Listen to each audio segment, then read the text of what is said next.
নিয়ন্ত্রণ হারিয়ে এবার দুর্ঘটনাগ্রস্ত ব্যাটারি চালিত অটোরিকশা। তাতে আহত হলেন রিকশাতে থাকা অটো যাত্রীরা।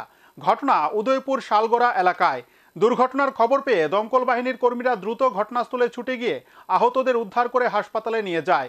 ব্যাটারি চালিত অটোরিকশা একের পর এক দুর্ঘটনাগ্রস্ত হওয়ায় স্বাভাবিকভাবেই একাংশ মহলে উঠছে নানা প্রশ্ন। ব্যাটারি চালিত অটোরিকশা গাড়ি প্রতিনিয়ত দুর্ঘটনা কবলে পড়ছে উদয়পুর মহকুমা জুড়ে। সোমবার দুপুর উদয়পুর জগন্নাথ চৌমুহনী থেকে বিদ্যাসাগর সড়কে যাওয়ার পথে ৩ জন যাত্রী সহ একটি ব্যাটারি চালিত গাড়ি দুর্ঘটনা কবলে পড়ে। স্থানীয় লোকজন ঘটনাটি প্রত্যক্ষ করতে দৌড়ঝাঁপ শুরু হয় উদ্ধার কাজের জন্য। প্রত্যক্ষদর্শীরা সংবাদ মাধ্যমকে জানিয়েছে, ব্যাটারি চালিত এই অটোরিকশা গাড়িটি মোড় নিতে গিয়ে হঠাৎ করে উল্টে যায়।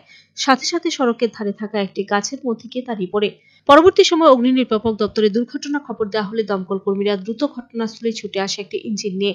পরে স্থানীয় লোকজন এবং দমকল কর্মীদের সহযোগিতায় আহত ব্যক্তিদেরকে উদ্ধার করে টেপানিয়া জেলা হাসপাতালে নিয়ে যাওয়া হয়। বর্তমানে আহতরা জেলা হাসপাতালে চিকিৎসাধীন।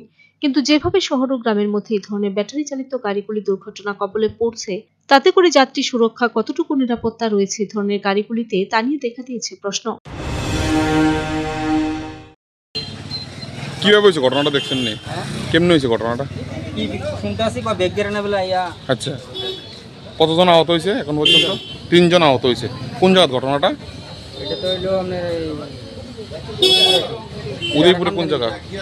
কপালের আড্ডা তারিখ। এটা কি অন্য কোনো গাড়ির সঙ্গে সংঘর্ষ? না না না, জগন্নাথ চৌমুহনী নাকি? জগন্নাথ সমাজ এমনিতে উল্টে ঠিক আছে। 3 জন আসছিল যাত্রী। ড্রাইভার সহ তারা কই আছে এখন বর্তমান?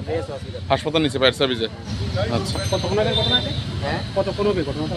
এই তো 10 মিনিট। গাড়িটা কোন দিক থেকে কোন দিকে যাচ্ছিল? এটা হেডিং তো এটা বেগ গের লাগাই দিছে বেগ গেরে। জগন্নাথ সময় দিকে রমাস কোন দিকে যাচ্ছিল?